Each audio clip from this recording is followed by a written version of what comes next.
परिचय। हमारे स्कूल के बैग में बहुत सा सामान जैसे कि किताबें, पुस्तकें, पेन, पेंसिलें आदि होता है। ये सभी हमारे बैग में रखे जाते हैं तथा विभिन्न कार्यों में प्रयोग किए जाते हैं। इसी प्रकार एक कोशिका भी अनेक कोशिका अंगकों से मिलकर बनी होती है, जो कि विभिन्न कार्यों को संपन्न अर्थात पूरा करती है।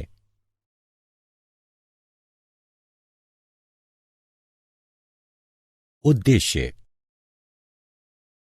इस पाठ के अंत में आप निम्न करने में सक्षम हो जाएंगे: कोशिका अंगकों के बारे में जानना, अंतर्द्रव्यी जालिका की संरचना तथा कार्यों का वर्णन करना, गोल्जी उपकरण की संरचना तथा कार्यों का वर्णन करना, लाइसोसोम की संरचना तथा कार्यों का वर्णन करना, माइटोकॉन्ड्रिया की संरचना तथा कार्यों का वर्णन करना, प्लास्टिड यानी लवक की संरचना तथा कार्यों का वर्णन करना, रसधानियों की संरचना तथा कार्यों का वर्णन करना। कोशिका अंगकों का परिचय। कोशिका अंगक जैसे कि माइटोकॉन्ड्रिया, अंतर्द्रव्यी जालिका, रसधानी आदि कोशिका के घटक होते हैं, जो कि विशिष्ट कार्यों को संपन्न करते हैं। एक कोशिका के अंदर विभिन्न कोशिका अंगक होते हैं, जो कि विशिष्ट कार्यों को संपन्न करते हैं। ये झिल्ली से घिरे हुए होते हैं। प्रत्येक प्रकार की कोशिका जैसे कि एक कोशिक अथवा बहुकोशिक पादप अथवा जंतु कोशिका विभिन्न प्रकार के कोशिकांगों से मिलकर बनी होती है, जो कि विशिष्ट कार्यों को संपन्न करते हैं। अंतर्द्रव्यी जालिका, गोल्जी उपकरण, लाइसोसोम, माइटोकॉन्ड्रिया, प्लास्टिड यानी लवक तथा रसधानी आदि इन कोशिका अंगकों के कुछ उदाहरण हैं। आओ अब इनकी संरचना तथा कार्यों के बारे में विस्तार से जानते हैं।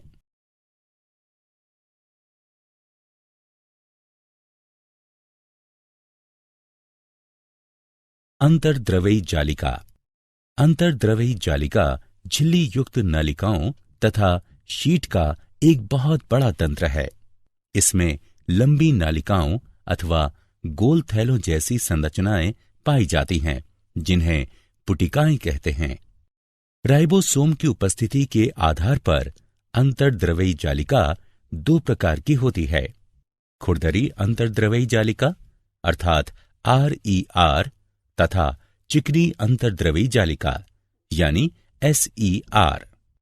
इलेक्ट्रॉन सूक्ष्मदर्शी से देखने पर खुरदरी अंतर्द्रव्यी जालिका यानी RER की सतह खुरदरी दिखाई पड़ती है, क्योंकि इसकी सतह पर राइबोसोम लगे होते हैं।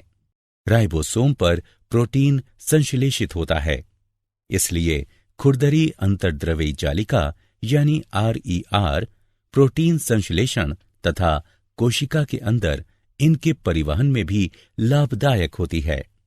चिकनी अंतर्द्रव्यी जालिका यानी SER की सतह पर कोई भी राइबोसोम नहीं पाया जाता है। SER वसा अथवा लिपिड अणुओं के निर्माण में सहायता करती है, जो कि कोशिका कार्यों के लिए महत्वपूर्ण होते हैं। कुछ प्रोटीन तथा वसा कोशिका झिल्ली को बनाने में सहायता करते हैं। इस प्रक्रिया को झिल्ली जीवात जनन कहते हैं। ये कशेरुकी के यकृत की कोशिकाओं में विष तथा दवा को निराविषीकरण करने में महत्वपूर्ण भूमिका निभाती है।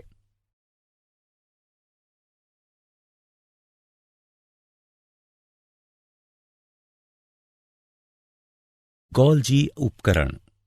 गोल्जी उपकरण की खोज सर्वप्रथम कैमिलो गोल्जी ने की थी। गोल्जी उपकरण झिल्ली युक्त पुटिका है, जो एक दूसरे के ऊपर समानांतर रूप से सजी रहती है, जिन्हें कुंडिका कहते हैं। ये कुंडिकाएं अंतर्द्रव्यी जालिका की भित्तियों से जुड़ी होती हैं। ये पैक पदार्थों को कोशिका के अंदर और बाहर विभिन्न लक्ष्यों तक पहुंचाती है। इसके कार्यों के अंतर्गत पुटिका में पदार्थों का संचयन, रूपांतरण तथा बंद करना शामिल है। ये लाइसोसोम के निर्माण में भी भाग लेती है।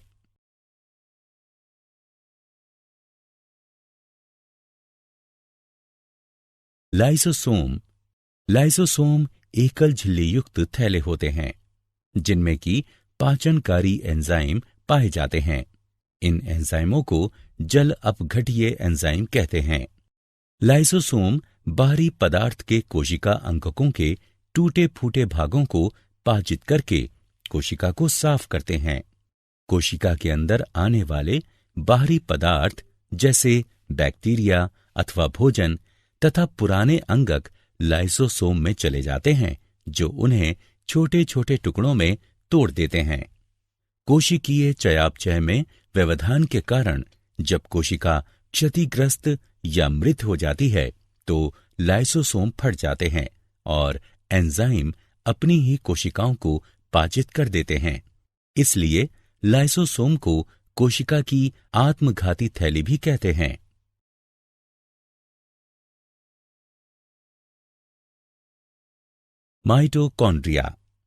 माइटोकॉन्ड्रिया कोशिका का बिजली घर है, क्योंकि कोशिका के लिए आवश्यक विभिन्न रासायनिक क्रियाओं को करने के लिए माइटोकॉन्ड्रिया एटीपी यानी एडिनोसिन ट्राइफॉस्फेट के रूप में ऊर्जा प्रदान करते हैं। एटीपी को कोशिका की ऊर्जा मुद्रा के रूप में जाना जाता है। माइटोकॉन्ड्रिया में दोहरी झिल्ली होती है। बाहरी झिल्ली छिद्रित होती है। भीतरी झिल्ली में बहुत ज्यादा वलय होते हैं। इन वलयों को क्रिस्टी कहते हैं।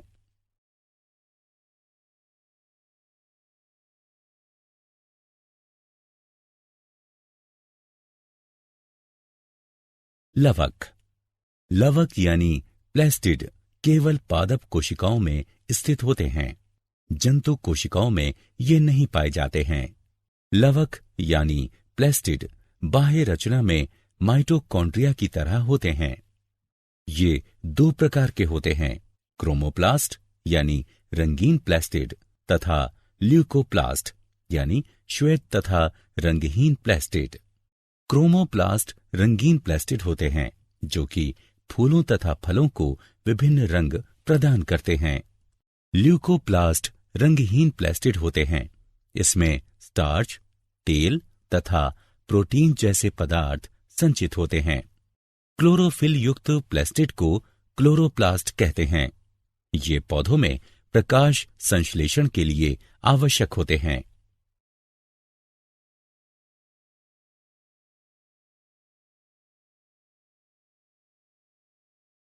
रसधानियां ठोस अथवा तरल पदार्थों की संग्राहक थैलियां होती हैं।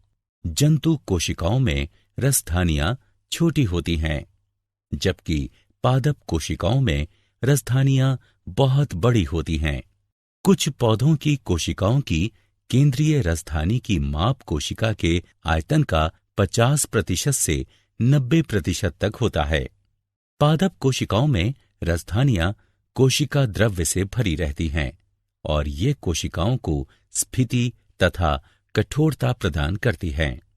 पौधों के लिए आवश्यक बहुत से पदार्थ रसधानी में संचित होते हैं।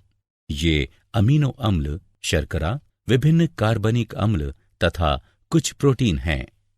एक कोशिका वाले जीवों जैसे अमीबा की खाद्य रसधानी में उनके द्वारा उपभोग में लाए गए खाद्य पदार्थ होते हैं।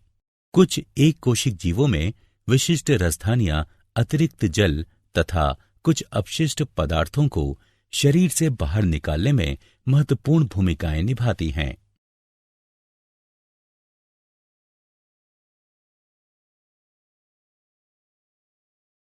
सारांश।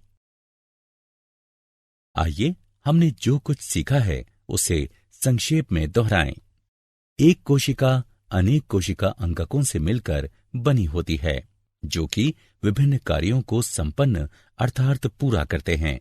ये भित्ति से घिरे होते हैं। अंतर्द्रवी जालिका झिल्ली युक्त नालिकाओं तथा शीट का एक बहुत बड़ा तंत्र है। राइबोसोम की उपस्थिति के आधार पर अंतर्द्रवी जालिका दो प्रकार की होती है, खुरदरी अंतर्द्रवी जालिका यानी RER तथा चिकनी अंतर्द्रवई जालिका यानी SER।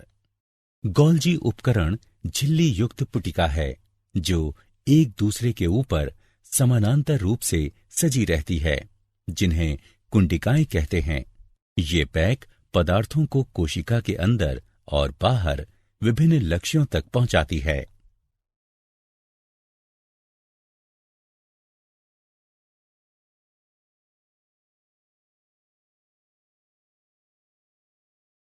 माइटोकॉन्ड्रिया कोशिका का बिजली घर होता है, क्योंकि कोशिका के लिए आवश्यक विभिन्न रासायनिक क्रियाओं को करने के लिए माइटोकॉन्ड्रिया ATP यानी एडेनोसिन ट्राइफॉस्फेट के रूप में ऊर्जा प्रदान करते हैं। लवक अर्थात प्लेस्टिड केवल पादप कोशिकाओं में स्थित होते हैं। जंतु कोशिकाओं में ये नहीं पाए जाते हैं। अनेक पादप कोशिकाओं में बड़े झिल्ली युक्त अंगक लवक प्लेस्टिड पाए जाते हैं, जो कि दो प्रकार के होते हैं, क्रोमोप्लास्ट तथा ल्यूकोप्लास्ट। क्लोरोफिल युक्त प्लेस्टिड को क्लोरोप्लास्ट कहते हैं तथा ये प्रकाश संश्लेषण में सहायक होते हैं। ल्यूकोप्लास्ट का प्राथमिक कार्य संचयन करना है।